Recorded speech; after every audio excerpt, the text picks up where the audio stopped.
Right now on Hoosier News Source, we give you insider details of the unapproved spending done by IUSG, formerly known as IUSA, what that means for you.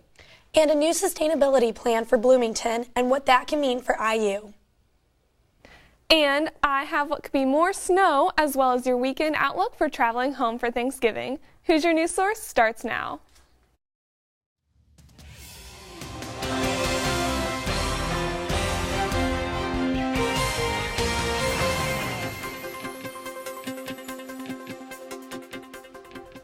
Hello, and welcome to this week's episode of Hoosier News Source. I'm Charlie Rabeski. And I'm Katrina Nickel. We want to start this newscast by offering our thoughts and prayers to those from the Malibu, California area. The Woolsey fire is still raging, damaging homes and killing over 40 people so far.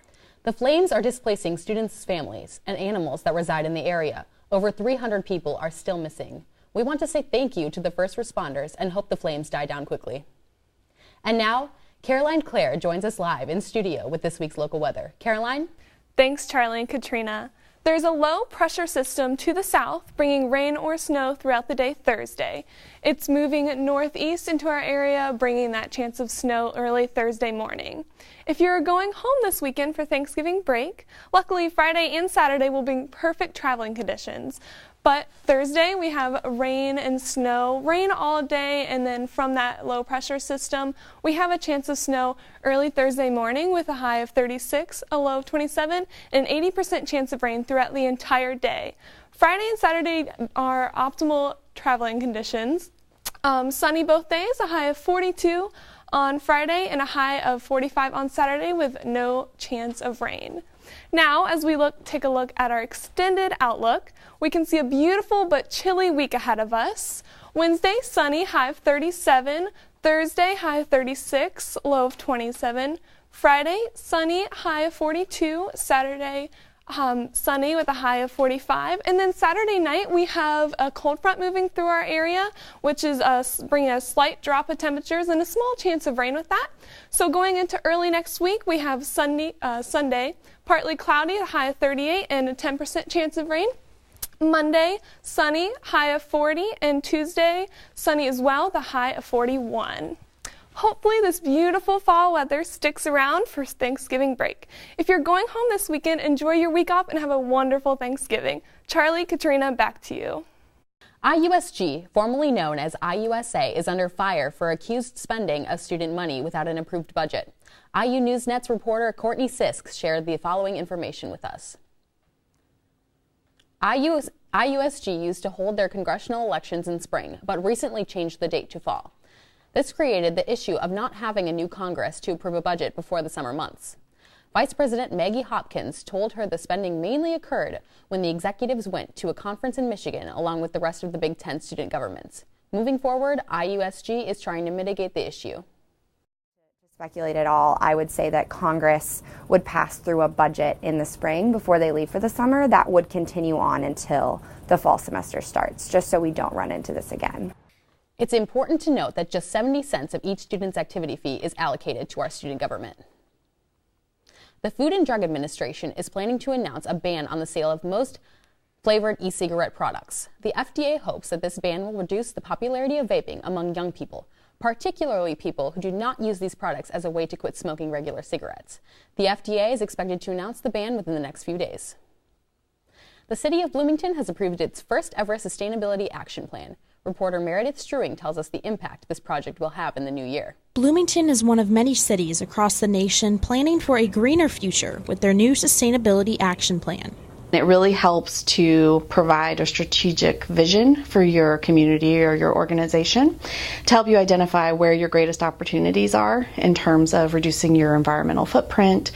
Autumn Salamax said city officials had been talking about adopting the plan for several years when, in 2017, the city had extra funds to hire a consultant in the sustainability department to get the plan underway. The action plan consists of 8 chapters about environmental issues such as agriculture, water, and, the most pressing, climate change, a piece that drives the other chapters. One of the areas that the action plan focuses on is energy. Take light bulbs, for example. An energy-saving light bulb like this uses about 25% to 85% less energy than a regular light bulb like this. Not only does this energy-saving light bulb save you money, but it reduces the demand for power plants and decreases greenhouse gas emissions. Olivia Rancine, an IU senior and a commissioner on Bloomington's Commission of Sustainability Board, is proud that Bloomington is implementing a plan to be more energy efficient. But building on that and seeing how we, as a representative of the Midwest, can do something that you would usually see in places like California or the Northeast, and really push for progressive, sustainable policy. In the next couple of years, Bloomington hopes to obtain certification as a sustainable city. Our intention is to provide an annual report to the community to showcase each year how we're doing in terms of meeting these different goals. She hopes that one day being green isn't a rarity. In an ideal world, nobody would even talk about sustainability because they would recognize how it's integrated into everything that we do. For Hoosier News Source, I'm Meredith Struing. Bloomington residents can attend the next Commission on Sustainability meeting to have a voice in making important environmental decisions here in Bloomington. That meeting is set to take place inside City Hall on Tuesday, December 11th, beginning at 6 o'clock. Pantry 279, the pantry with TLC, is looking for more donations in order to feed enough families this Thanksgiving. Every year, the pantry makes and delivers Thanksgiving baskets for families that need foods for the holidays. Specifically, they need more candied yams, cranberry sauce, salt shakers, canned hams, and pie filling. Cindy Chavez, Pantry 279 director, says this year they haven't received as much as they anticipated. But normally by this time, we have these 2 extra back stock rooms full where you barely could squeeze your little behind in to get food out and take it out here. But this year, there's nothing. Not only is the pantry looking for food donations, but they also need money and 9 more volunteers to keep up with the traffic. Located at Trinity Lutheran Church in Ellettsville, Pantry 279 was started by a group of Girl Scouts in 2015. It quickly expanded to serve almost 3,500 people in 11 different counties. They will accept donations the day of, but would prefer to receive them by November 16th. If you'd like to donate, you can drop food off directly at the church or go to pantry279.org for more information. Student Organization Association, or formerly known as SOA, will no longer be opening bank accounts for brand new organizations on campus.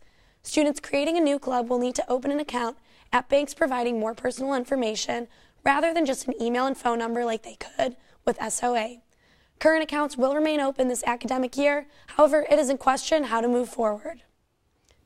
And coming up, we tell you about how the Hoosiers did in sports this week. Plus, what's going on around the world with our global report. These stories and more coming up. Stay with us.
Welcome back. Now let's take a look at stories people are talking about around the world. International reporter Larmi Sanyan joins us in studio with the Global Report. Welcome to the Global Report. Gaza fired nearly 80 missiles on Israel within 1 hour on Monday. Authorities say around 11 people have been injured. Israel says they plan on targeting the Gaza military and the Gaza Strip. A Gazan militant group says the attacks are a response to Israeli operation in Gaza, killing 7 Palestinians over the weekend.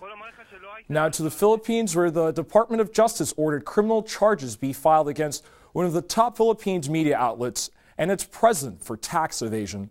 The company in question, news outlet Rappler. It's the latest news company to be targeted. They're known for their repeated criticism of President Rodrigo Duterte and his administration. The U.S.-based Committee to Protect Journalists told The Guardian on Sunday it was extremely concerned about the threat to indict Rappler and its president, Maria Ressa, calling the charges a direct assault on press freedom in the Philippines. These are all because we are trying to fight impunity on two fronts. Impunity in the drug war, human rights activists say as many as tens of thousands have been killed in that. And the second front is on social media. Rappler has repeatedly accused the government of spreading fake news and lies online. The government has been continually criticized by human rights groups like the UN for human rights violations. Now to Australia, where Australian police say they have finally arrested a woman in connection to the needles found in strawberries earlier this year. A 50-year-old woman was arrested in Queensland, Australia, following at least 100 reports of sewing needles or pins found in exported fruit. Police say the investigation is ongoing. In Myanmar says there will begin accepting refugees from Bangladesh this week after the flee of Rohingya Muslims from the violence in the country. Myanmar says it will accept more than 2,000 Rohingya Muslims. However, the UN is warning that conditions may still not be safe. Now to North Korea, which is back in the news this week. Newly released satellite images from Globe show Sakinmol operating base in North Korea. One nuclear monitoring agency claims it is one of North Korea's undeclared missile sites. The agency says that this base is part of a network of hidden locations where North Korea may be continuing its ballistic missile program. These images emerge as the Trump administration has been criticized in their attempt to play down recent reports that talks with North Korea have stalled. Let's start with the beginning. The North Koreans have not signed any document laying out what steps they're going to take to denuclearize in North Korea. North Korea canceled its scheduled talks with Secretary of State Mike Pompeo last week, and the country recently threatened to restart its nuclear program unless the U.S. lifted sanctions. Now to the war in Yemen. The UK Foreign Secretary Jeremy Hunt met with Saudi King Salman in Riyadh on Monday. This is the only photo of the meeting. Hunt, prior to this trip, admonished the bloodshed in Yemen and said Britain was in a unique position to influence the region as penholder at the UN Security Council. Hunt is the first UK minister to visit Saudi Arabia since the murder of Washington Post journalist Jamal Khashoggi. That's all for this week's Global Report. Back to you, Charlie and Katrina. It was a busy weekend for sports teams as some of them wrapped up their seasons. Our sports reporter, Joe Cantor, joins us live in studio to give us a recap. Joe? Thanks, guys. IU fans might be sick of all the winning after this weekend, but I guarantee Todd Yeagley and his Hoosier men's soccer team, they aren't tired of all the winning just yet, as they add another trophy to their illustrious collection. Big Ten Championship, Indiana and Michigan. Here we go. Griffin Dorsey lobs it up for Corey Thomas, who redirects it to the back of the net. That opened up the scoring. Then later, still 1-0. It's the 72nd minute. Jeremiah Guchar breaks through for the goal number 2. Now the floodgates open them. 5 minutes later, Spencer Glass punches in the nail in the coffin. IU dominates the Wolverines on the way to a 3-0 win and a Big Ten tournament championship. The Indiana football team got their first win in over a month when they took down the Maryland Terrapins at home. After a slow start for the Hoosier offense, Peyton Ramsey, a little shake and bake. A couple of defenders hit the ground as he gallops ahead for a 35-yard touchdown. Stevie Scott would join him less than a minute later following a Maryland interception.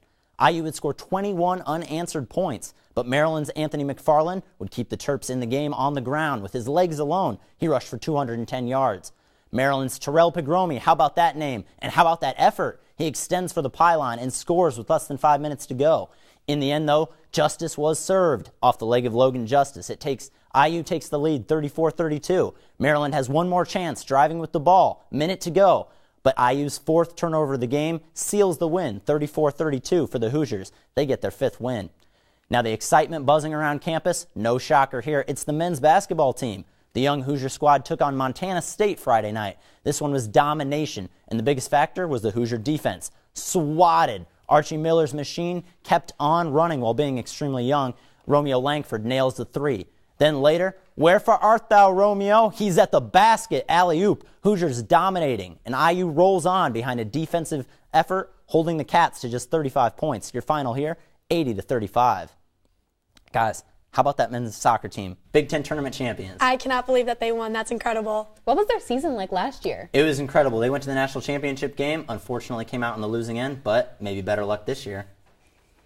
Well, that's all we have for you this week. For more campus and local news, visit our website at iustv.com. And like us on social media. Like us on Facebook and follow us on Twitter at IUSTV News. From all of us here at IUSTV, thanks for watching, and we'll see you next week.